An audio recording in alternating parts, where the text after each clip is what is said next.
ஆண்டவர் இயேசு கிறிஸ்துவின் நாமத்தினாலே உங்கள் யாவருக்கும் அன்பின் நல்வாழ்த்துக்கள். ஒரு 2000 வருஷத்துக்கு முன்னால எழுதப்பட்ட ஒரு ஹிஸ்டரி புக்ல நமக்கு நிறைய கேள்விகள் ஏற்படும்.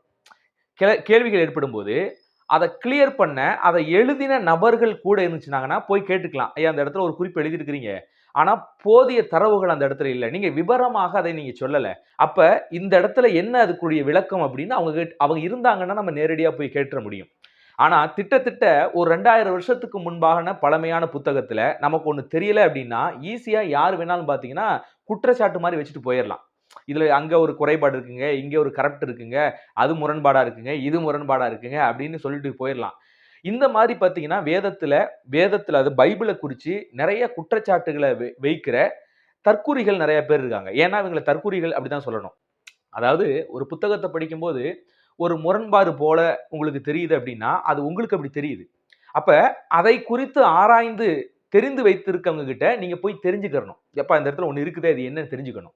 வேண்டுமென்றே அந்த குறைபாடை தூக்கி வைக்கிறது. பைபிள் அது இருக்குது, இது இருக்குதுன்ட்டு. இப்படி எத்தனையோ குறைபாடுகள்ல பைபிளை குறித்து சொல்லும் பொழுது நாம் அதெல்லாம் குறைபாடு இல்லை, வரலாற்று பூர்வமாக சரித்திர பூர்வமாக வரலாற்று ஆசிரியர்கள் அன்றைக்கு இருந்த வரலாற்று ஆசிரியர்கள் எழுதின சில புத்தகத்தின் மூலியமாக சில தரவுகள் எல்லாம் உண்மையாக இருக்கிறது என்று சொல்லி நம்ம தொடர்ந்து பல வீடியோக்கள்ல நம்ம பதிவு செஞ்சுட்டே வர்றோம்.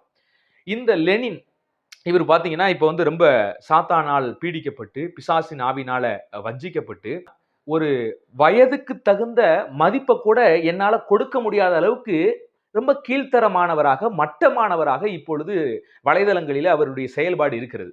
கொஞ்சமாவது வயசுக்கு தகுந்த மாதிரியாவது நடந்துக்கணும். ஜெனிவலாலா என்ன செஞ்சுக்கணும், வயசுக்கு தகுந்த மாதிரி நடந்துக்கணும். ஏன்னா அவரு ரொம்ப படிப்பாளி, அறிவாளி, ரொம்ப நாலேஜ் உள்ளவரை போலதான் அவர் தன்னை காட்டி கொண்டிருந்தார். தான் பிடிச்ச முயலுக்கு 3 கால் அப்படி நிக்கிறவர். ஏன் சொல்றேன்னா ஏற்கனவே அவர் ரட்சிப்பை இழக்க முடியாது. ஒரு முறை நம்ம வந்து ரட்சிக்கப்பட்டோம்னா அந்த ரட்சிப்பையே நம்ம இழக்க முடியாது. ரட்சிக்கப்பட்ட வந்து மறுபடியும் போய் ஆண்டவர்கிட்ட பாவரிக்கையெல்லாம் செய்ய வேண்டிய அவசியம் கிடையாது. ஏன்னா முக்காலத்து பாவத்தையும் கடவுள் மன்னிச்சுட்டாரு இப்படின்னு ஒரு தவறான உபதேசத்தை அவர் செய்து கொண்டு வந்தார். அப்ப நானும் சரி, என்னை போன்ற சில சகோதரர்களும் சரி அவருக்கு வசனத்தின் அடிப்படையில விளக்கங்களை கொடுத்தாங்க. அப்பயும் அவர் மனம் திரும்பல. அந்த குருட்டு போதனையே மக்களுக்கு போதிச்சுட்டு இருந்தாரு. அந்த குருட்டு போதனை விசுவாசிக்க சில மக்கள் இருந்தாங்க. அது எப்படி என்ன இதெல்லாம் நம்ம எவ்வளவு விளக்கினாலும் கூட புரிந்து கொள்ள முடியாதபடி இருந்தாங்க. ஆனா ஆண்டவர் என்ன செஞ்சாருன்னா நேரடியா அவருடைய வாழ்வியல் மூலியமாகவே அந்த உபதேசம் தப்பு என்று எல்லாருக்கும் புரிய வைத்து விட்டார்.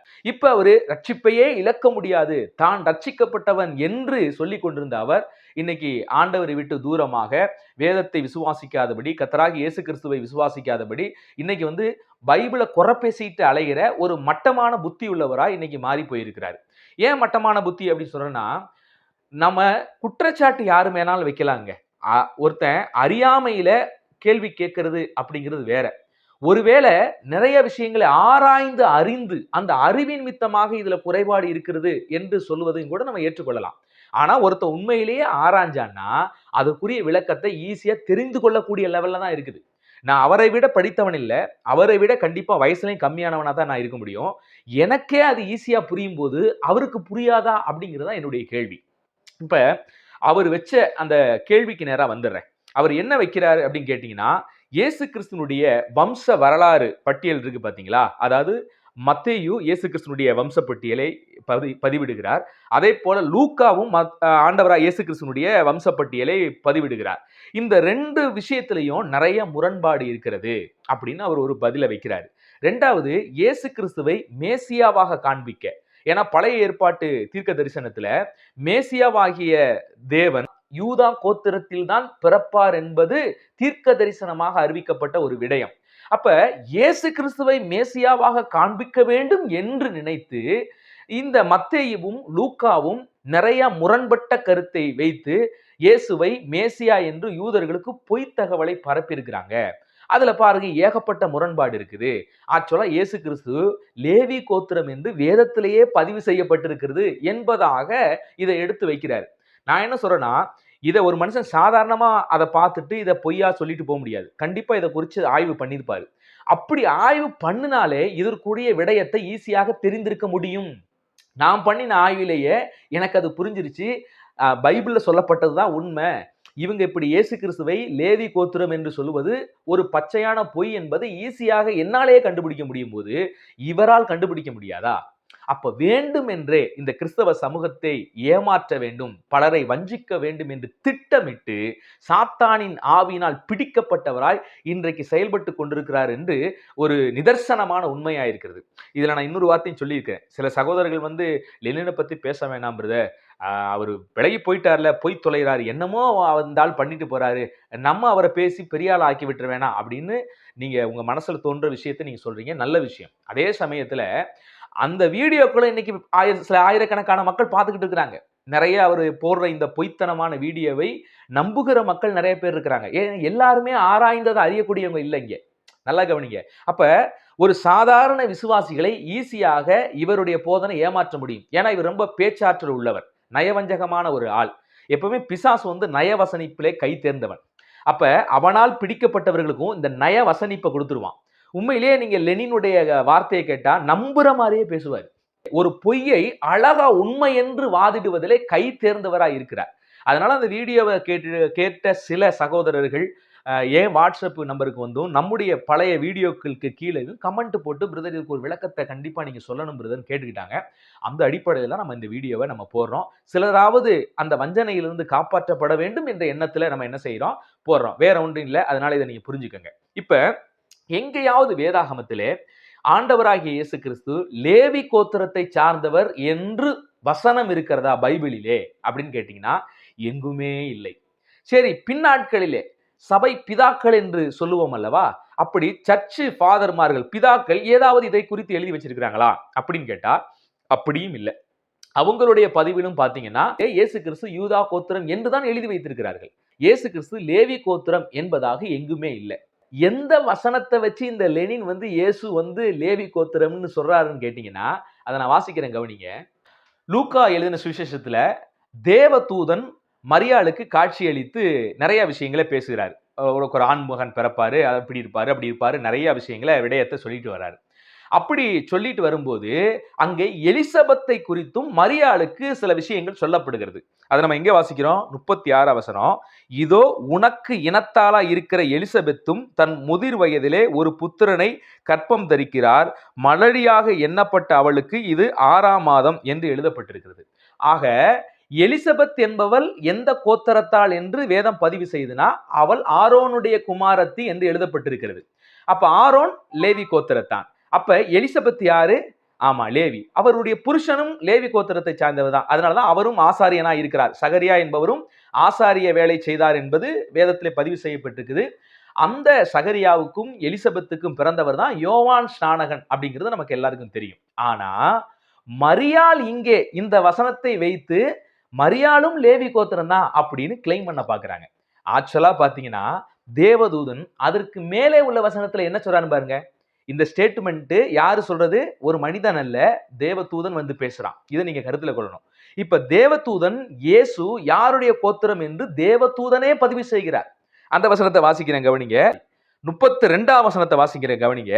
அவர் பெரியவராய் இருப்பார், உன்னதமானவருடைய குமாரன் எண்ணப்படுவார், கர்த்தராகிய தேவன் அவருடைய பிதாவாகிய தாவீதின் சிங்காசனத்தை அவருக்கு கொடுப்பார். அப்ப தேவ தூதனே பிறக்க போகும் இயேசுவானவர் எந்த கோத்திரம் என்று தூதனே சொல்றாருன்னு கேட்டீங்கன்னா தாவீதினுடைய கோத்திரத்துலதான் இயேசு பிறக்கிறார். அப்ப தேவ தூதனே நேரடியாக இயேசு கிறிஸ்து தாவீதின் சந்ததி அப்படி என்றால் என்ன அர்த்தம்? யூதா கோத்திரம் என்று தேவதூதனே சொல்லிட்டார். 2 வசனத்துக்கு கீழே வரும் பொழுது அதே தேவதூதன் மரியாளை பார்த்து உன் இனத்தால் என்று இங்க சொல்லுகிறார். இப்ப இந்த வசனத்தை கொஞ்சமாவது அறிவு படைச்சவங்களா இருந்தா இந்த ஒற்றை வசனத்தை வச்சு இயேசு லேவி கோத்திரம்னு சொல்ல முடியுமா? இப்ப நல்லா கவனிங்க. இனத்தால் அப்படின்னு சொல்ற வார்த்தை, இதை நான் எபிரேய பைபிள்ல எடுத்து பார்த்தேன், அது என்னவா இருக்குது அப்படின்னு. சொந்தக்காரர் அப்படிங்கிற வார்த்தை தான் அங்க இருக்குது. நான் வேணா அதுல சைட்ல ஸ்கிரீன்ஷாட் போட்டு விடுறேன். சோ இதெல்லாம் அவர் ஆராய்ஞ்சிருப்பாரா அப்படின்னு கேட்டீங்கன்னா நிச்சயமா ஆராய்ஞ்சிருப்பாரு. ஆராய்ஞ்சு பார்க்காம இவ்வளவு விஷயங்களை அவர் பேச மாட்டாரு. கண்டிப்பா இந்த உண்மை தெரிஞ்சிருக்கும். உண்மையிலேயே அங்க இனத்தால் என்கிற சொல்ற வார்த்தை கோத்திரத்தை குறிக்கவில்லை, சொந்தக்காரர் அப்படின்னு தான். சொந்தக்காரி எலிசபெத் உனக்கு சொந்தக்காரி அல்லது ரத்த சம்பந்தப்பட்ட உறவு என்று அதை எடுக்க முடியும். அப்படித்தான் அதை கொடுத்திருக்கிறாங்க. ரத்த சம்பந்தப்பட்ட உறவு அல்லது சொந்தக்காரி என்கிற பதத்தை தான் தமிழ் மொழியில நமக்கு மொழிபெயர்த்து வரும்போது இனத்தால் என்று குறிப்பிடப்பட்டிருக்குது. இப்ப என்னுடைய வாழ்க்கையில என்னுடைய சாட்சியை வச்சு நீங்க எடுத்துக்கங்களேன். என்னுடைய வாழ்க்கையில எங்களுடைய குடும்பத்துக்குள்ள பாத்தீங்கன்னா நாங்க ஜாதி பார்த்து மேரேஜ் பண்றது இல்ல. அப்படி ஜாதி பார்க்காம நாங்க மேரேஜ் பண்ணதுக்கு அப்புறம் எப்படி இருந்தாலும் பிள்ளைகள் பிறக்கும் போது அந்த பிள்ளைகளை ஸ்கூல்ல சேர்க்கும் போது என்ன ஏது நம்ம அந்த பயோடேட்டாவை பார்க்க முடியும். அப்படி பார்க்கும்போது பாத்தீங்கன்னா எங்கள் குடும்பத்திலேயே அநேக ஜாதிக்காரர்கள் இருக்கிறாங்க உள்ள. எல்லாருமே எங்களுக்கு சொந்தக்காரங்களா மாறுறாங்க. உண்மையை சொல்லப்போனா இப்படி எல்லாம் ஒன்று கூடும்போது நம்ம எல்லாருமே ஒரு ரத்தத்துக்குரியவர்களாக மாறி போறோம். ரத்த சம்பந்தப்பட்ட உறவாக மாறி போகிறோம். வேதாகம் அடிப்படையிலே உங்களுக்கு சொல்றேனே. சல்மோன் என்கிற ஒரு மனிதன், அவர் ஒரு யூதா கோத்திரத்தை சார்ந்தவர். அவரு எங்க பெண் எடுக்கிறாருன்னு கேட்டீங்கன்னா, எரிகோ பட்டணத்தில் இருக்கிற ராகாப் என்கிற வேசியை அவர் திருமணம் பண்றாரு. சோ அதுவும் இயேசு கிறிஸ்துனுடைய வம்சப்பட்டியல்ல அந்த பெண்மணியும் இடம்பெறுகிறார். அப்ப அவளுக்கு யாரு ரத்த சம்பந்தப்பட்ட உறவாக இருக்க முடியும்? யூதா கோத்திரத்தில் வருகிறவங்களையும் அவளுக்கு ரத்த சம்பந்தப்பட்ட உறவாக மாற முடியும். அல்லது எகிப்திலே அவ வேற ஒரு கலாச்சாரத்தை சார்ந்தவர், வேற ஒரு நாட்டை சார்ந்தவள். அப்ப அவங்களுக்குள்ளேயும் பாத்தீங்கன்னா இவளுக்கு ரத்த சம்பந்தப்பட்ட உறவு வர முடியும். இவளுக்கு குழந்தைகள் பிறக்குது. இப்ப அந்த குழந்தைகளை வச்சு பார்க்கும்போது யூதா கோத்திரத்துக்குள்ளேயும் இவளுக்கு ரத்த சம்பந்தப்பட்ட உறவாக மாறுகிறது. அதே சமயத்துல தன் மாம்சத்துல பிறந்த அண்டை நாட்டு சொந்தக்காரர்கள் மத்தியிலும் அவளுக்கு ரத்த சம்பந்தப்பட்ட உறவாக மாறுகிறது. ஏன் நீங்க அதுக்கப்புறம் நீங்க பார்க்கும்போது ரூத்தை நம்ம பார்க்கிறோம். போவாஸ், ரூத் இவங்க திருமணம் பண்றாங்க. ஆக்சுவலா ரூத்துங்கிறவ பாத்தீங்கன்னா மோவாப்பிய பெண்மணி. இப்ப யூதனாகிய போவாஸை அவர் என்ன செய்யறாரு? திருமணம் பண்றார். இப்ப 2 தம்பதியினர் இவங்க இணைந்து பாத்தீங்கன்னா குழந்தைகளை பெற்றெடுக்கிறாங்க. இப்ப இவளுக்கு ரத்த சம்பந்தப்பட்ட உறவு என்று சொல்வது மோவாப்பியர்களிலும் இவளுக்கு ரத்த சம்பந்தப்பட்ட உறவு இருக்கும். மோவாப்பியர்கள் இருக்கிற நெருக்கமான சொந்தக்காரர்களுக்கும் இந்த ரூத்துக்கு பாத்தீங்கன்னா ரத்த சம்பந்தப்பட்ட உறவா வருவாங்க. அதே சமயத்துல தன் பிள்ளைகள் பெற்றெடுக்கிறாங்களா, அந்த பிள்ளைகள் அடுத்து திருமணம் பண்ணும்போது இந்த உறவுலையும் பாத்தீங்கன்னா ரூத்துக்கு ரத்த சம்பந்தப்பட்ட உறவாக மாறி போவாங்க. அப்ப நல்லா கவனிங்க, இனத்தால் என்கிற அந்த பதம் சொந்தக்காரர்கள் ரத்த சம்பந்தப்பட்ட உறவு என்று பார்க்கும்போது வெவ்வேறு நாட்டவர்கள் கூட நமக்கு சொந்தக்காரர்களாக ரத்த சம்பந்தப்பட்ட உறவாக மாற முடியும். வெவ்வேறு கோத்திரத்தை சார்ந்தவர்களும் கூட நமக்கு ரத்த சம்பந்தப்பட்ட உறவாக மாற முடியும். இந்த அறிவு சாதாரண ஒரு அடிப்படை அறிவு. 2வது, நீங்க எலிசபெத்தும் மரியாளும் பார்க்கும்போது எல்லாருமே இஸ்ரவேல் மக்கள். அப்ப அந்த வெவ்வேறு கோத்திரத்திலிருந்து பெண் இவங்க எடுத்துக்கொள்வாங்க. லேவி கோத்திரத்து பெண்கள் யூதாவிலையும் கல்யாணம் பண்ணுவாங்க. யூதா கோத்திரத்து பெண்கள் லேவியினுடைய ஆணையும் திருமணம் பண்ணுவதுங்கிறது அவங்களுக்குள்ள இருக்கிற வழக்கம். அதெல்லாம் அப்ப பெண்களை குறிச்சு சொல்லும் பொழுது இவர்களுக்குள்ள ஒரே வம்சத்திலேயே இவங்க திருமணம் பண்ணிக்கிட்டு வர்றதில்ல. வெவ்வேறு கோத்திரத்திலிருந்தும் இவர்கள் தங்களுடைய கணவர்மார்களை தெரிந்து கொள்ள முடியும். அப்ப எலிசபெத்தும் மரியாளும் ரத்த சம்பந்தப்பட்ட உறவு சொந்தக்காரங்க அப்படின்னு சொல்றதுனால ஒரே கோத்திரம் என்று நம்ம முடிவு கட்டவே முடியாது. இந்த அடிப்படையில பைபிளும் எந்த இடத்துலையும் மரியாள் லேவி கோத்திரத்தை சார்ந்தவர்னு எங்கேயுமே வசனம் இல்லை. இந்த ஒரே ஒரு வசனம் எலிசபெத் அவங்களும் சொந்தக்காரி, அதாவது இனத்தால் ரத்த சம்பந்தப்பட்ட உறவுக்காரி அப்படின்னு சொன்னதுனாலேயே ஒரே கோத்திரம்னு இவர் முடிவு கேட்டாரு. இவர் எப்பேற்பட்ட அறிவாளின்னு பாருங்களேன். ஆக நீங்க தெளிவாக ஒன்றை புரிந்து கொள்ளுங்கள். எங்குமே வேதாகமத்திலேயும் இயேசு கிறிஸ்துவானவர் லேவி கோத்திரம் என்பதற்கு சான்று இல்லை. வரலாற்று பூர்வமாகவும் நீங்க அதுக்கப்புறம் வந்த சபை பிதாக்களும் எந்த இடத்திலும் இயேசு கிறிஸ்துவானவர் லேவி கோத்திரம் என்று சொல்லவில்லை. சரி, இந்த கருத்து எங்க ஆரம்பித்தது? யார் அந்த கருத்தை முன்ன வச்சா, எப்ப முன்ன வச்சா அப்படிங்கிறத நம்ம பார்க்கணும். இப்ப பைபிள்லையும் சரி, பைபிள ரொம்ப தெளிவா இயேசு கிறிஸ்துவானவர் யூதா கோத்திரம் என்று வெளிப்படுத்தி விட்டது.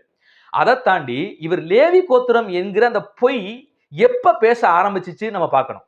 இதை நான் வெப்சைட்ல நான் அலசி பார்க்கும்போது இந்த ஒரு பெரிய பொய்யை எந்த நூற்றாண்டிலே இவர்கள் பேச ஆரம்பிச்சான்னு கேட்டீங்கன்னா 13ஆம் நூற்றாண்டிலே இயேசு கிறிஸ்து லேவி கோத்திரத்திலிருந்து வந்திருக்க முடியும் என்கிற பொய்க்கருத்தை பரப்ப ஆரம்பித்திருக்கிறார்கள். யார் ஆரம்பிச்சாங்க? அன்னைக்கு இருக்கிற இந்த இயேசு கிறிஸ்துவை விசுவாசியாத சில யூதர்கள் ஆரம்பிச்சாங்க. அதுக்கப்புறம் முஸ்லிம் மக்கள் அவங்க என்ன செஞ்சாங்க? இந்த பொய்யை பரப்ப ஆரம்பிச்சாங்க.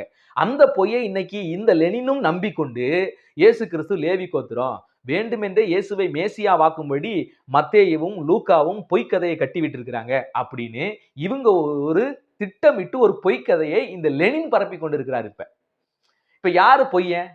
நேரடியா பைபிள்லங்க இயேசு கிறிஸ்து பல இடங்களிலே எல்லாரும் யூதா கோத்திரத்தை சார்ந்தவர் தான் அப்படிங்கிற வசனம் நிறைய இருக்குது. நான் சில வசனங்களை உங்களுக்கு வாசிச்சு காட்டுறேனே. முதலாவதாக, தேவ தூதனே ஆண்டவராய் இயேசு கிறிஸ்து அவர் யூதா கோத்திரம் தான் என்பதை குறித்து நான் ஒரு வசனத்தை வாசிச்சு காட்டேன். மீண்டும் கூட அந்த வசனத்தை நான் போடுறேன். லூக்காவின் சுவிசேஷத்தின் புத்தகம் 1ஆம் அதிகாரம் 32ஆம் வசனத்துல ரொம்ப தெளிவா இருக்குது. தேவ தூதனே என்ன சொல்றாரு? இயேசு கிறிஸ்துவானவர் யூதா கோத்திரம் என்பதை சொல்றாரு. அடுத்து நீங்க பவுலடிகள் ரோமருக்கு எழுதிய நிருபத்திலே இயேசு கிறிஸ்து யூதா கோத்திரத்தை சார்ந்தவர் என்று தெளிவுபடுத்தி இருக்கிறார். அது 1 அதிகாரம் 5 வசனம்.